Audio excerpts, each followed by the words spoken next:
नमस्कार साथियों, आज अपन बात करेंगे नीट 2025 आयुष काउंसलिंग यूपी की। इसमें अपन बात करेंगे कि क्या काउंसलिंग प्रोसेस है, कौन सी गवर्नमेंट कॉलेज है और कितनी वहां पर सीटें हैं, और सबसे लास्ट में अपन डिस्कस करेंगे कि क्या एक्सपेक्टेड कट ऑफ यहाँ पर रह सकती है।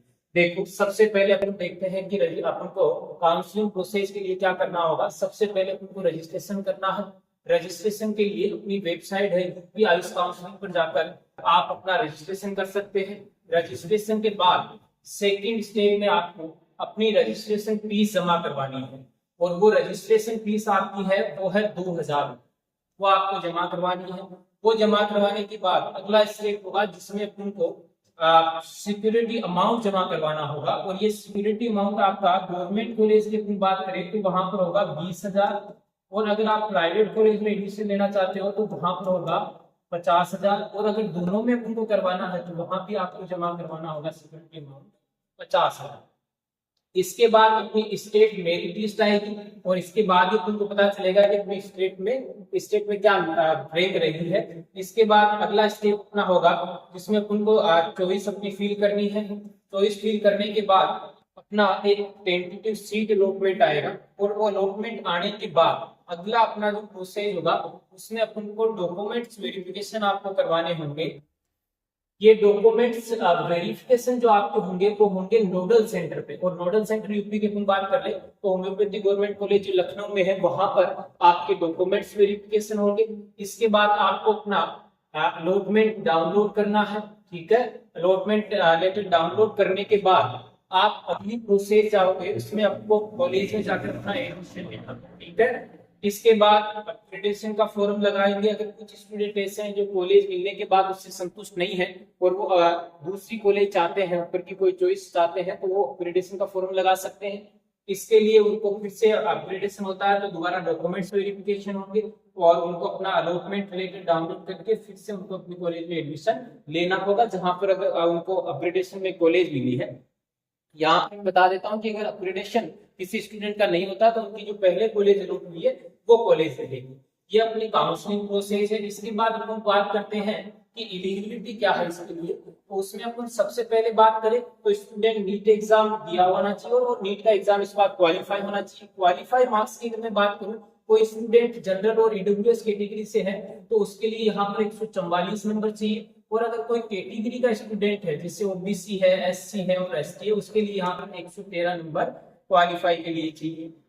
अगली प्रोसेस यहाँ पर मैं आपको डिटेल से बता देता हूँ कि क्या इस बार क्वालिफाई मार्क्स ये देखो, यहाँ पर जो स्टूडेंट जनरल और ईडब्ल्यूएस कैटेगरी से हैं उनको यहाँ पर क्वालिफाई मार्क्स ये 144 नंबर। जो स्टूडेंट यहाँ पर ओबीसी के या एससी के हैं या एसटी के हैं उनके लिए क्वालिफाई मार्क्स है यहाँ पर 113 नंबर।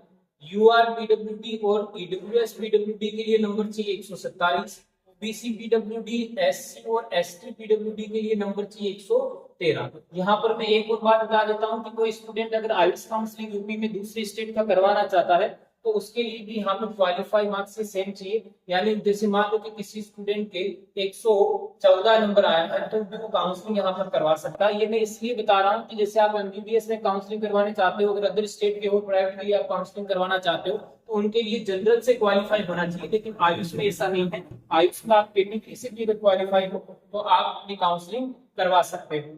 इसके बाद आप बात करते हैं क्वालिफाई मार्क्स के बाद में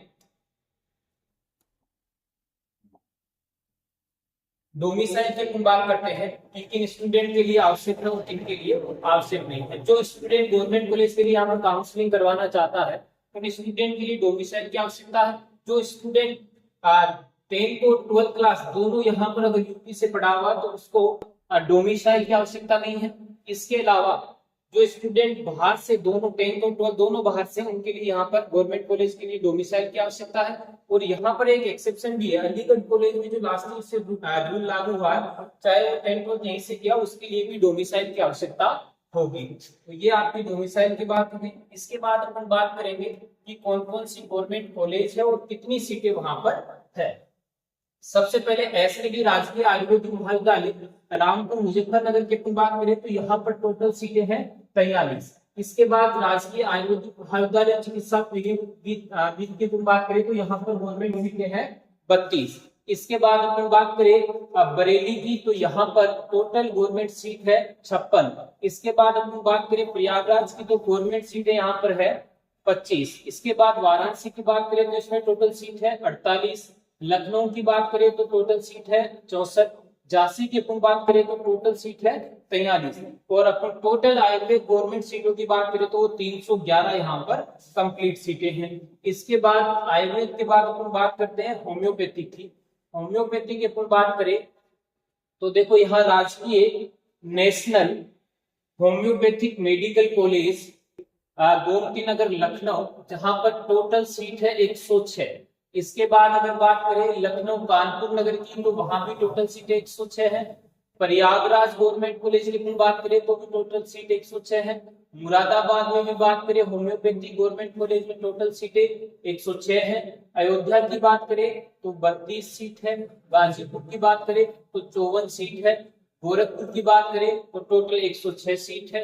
अगर बात करें अलीगढ़ की तो यहाँ पर टोटल सीटें हैं 64। और बात करें हम आजमगढ़ की तो यहाँ पर टोटल सीटें हैं 75।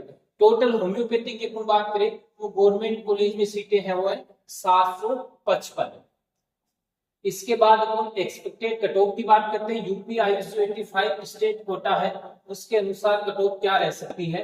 अपन यहाँ पर जो कट ऑफ देख रहे हैं ऑल इंडिया रैंक के अकॉर्डिंग देख रहे हैं। अगर जनरल कैटेगरी का कोई स्टूडेंट है तो उसके यहाँ पर रैंक होनी चाहिए 1,16,000 से 1,18,000। उसके बाद ओबीसी वाले स्टूडेंट के लिए होनी चाहिए 1,18,000 से 1,20,000। ईडब्ल्यूएस वाले कैटेगरी के स्टूडेंट के लिए होना चाहिए 1,23,000 से 1,25,000। एससी कैटेगरी वाले स्टूडेंट के लिए होना चाहिए 3,20,000 से 3,25,000। और एसटी कैटेगरी वाले के लिए होना चाहिए 6 से 8 लाख ऑल इंडिया रैंक है।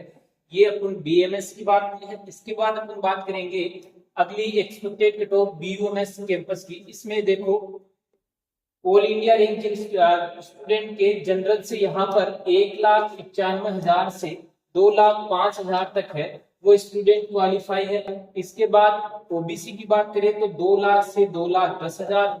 ईडब्ल्यूएस की बात करें तो 2,10,000 से 2,15,000। एससी एसटी की अपन बात करें तो 5 से 7 लाख यहाँ पर होनी चाहिए। बीयूएमएस की बात करते हैं बीएचएमएस की। इसकी कट ऑफ एक्सपेक्टेड क्या रह सकती है।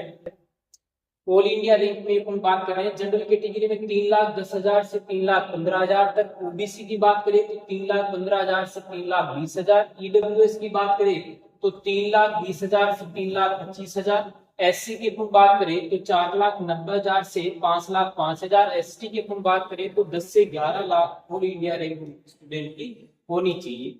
ये अपने एक्सपेक्टेड कट ऑफ थी। अपन ने बात की है यहाँ पर काउंसलिंग प्रोसेस की, गवर्नमेंट कॉलेज की, क्वालिफाई मार्क्स की और एक्सपेक्टेड कट ऑफ।